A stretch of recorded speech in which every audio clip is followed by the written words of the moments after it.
За өглөөний мэд. Торнт аймгийн Баялсан.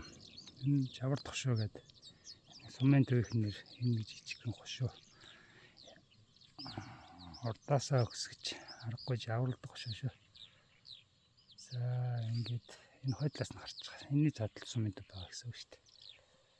За яг энэ даваад Дархинд гэдэг газар. Дархинтын гол. Энэ гол яшиж гэдэг. Тэрний зан суманд хоёр тариалангийн компани гэдэг. Нэг нь Япончуудтай хамтарсан гоёлаа.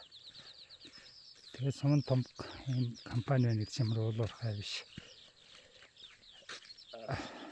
Хүн сүлдэрдэг ийм компани байна гэдэг. Тэгээд эдийн засгийн хувьд гэсэн гайгүй сумандаа бас мэдээтэй шигтэл байдаг.